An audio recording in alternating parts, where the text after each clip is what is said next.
ওষুধ না মাদ্রাস সাহেব, আপনি ভিজছেন কেন? মাতবর আমি না তুমি? ছাতা এদিকে আসো। মাদ্রাস সাহেব, আমার তুই মনে হয় একটু শিশু তো ছিল, তাই আমার একটু ব্যস্ত লাগে গেছিল, আরে, আসতে আমার একটু দেরি হয়ে গেছে। আমার তো এদিকে আরো বড় বিপদ পড়ে আছে। তুমি প্রস্রাব তো বড় করতে পারলাইনি, পরে করতে পারবে না প্রস্রাব? তোমার জন্য আমার কত বড় একটা ক্ষতি হয়েছে তুমি জানো? ফাইজলামি কি সবসময় হয়? না মাদ্রাস সাহেব, আমার ভুল হয়ে গেছে।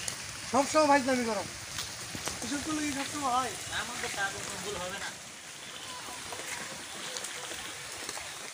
দেখো এই জমিগুলোর কি অবস্থা, এটা তো একটু চলে, আর এটার কি অবস্থা দেখো। মাদ্রাস সাহেব, আপনি দিচ্ছেন কফিল্লারের কাম, আপনি যদি আমার দিতেন, আপনার 10 টাকা কামাই 50 টাকা করে দিতে পারতাম। দেখেন এই ক্ষেতের কি অবস্থা মাদ্রাস সাহেব, আপনি নিজের চোখে দেখেন। না, এই কপিল্লা দিয়ে আর কাজ হবো না। কি একটা অবস্থা, বিশ্রী অবস্থা। এই জায়গায় খুশি আছে, ওই জায়গায় নাই, এই জায়গায় আছে, ওই জায়গায় নাই। না, আর পারতেছি না, আমি তোমাদের নিয়ে আর পারতেছি না। আচ্ছা মাদ্রাস সাহেব, আপনি কি তাহলে আমরা দিবেন? আচ্ছা, এরপর থেকে যত কাজ করবো আমি তোমার আন্ডারেই দিব, তুমি করাই। আচ্ছা মাদ্রাস সাহেব। আচ্ছা, যা হয়েছে হয়েছেই, এখন চলো। পরের কাজ তো তুমি করবো। আচ্ছা ঠিক আছে, চলো। একটা শালিক আছে তো, শালিক নিয়ে যাবো।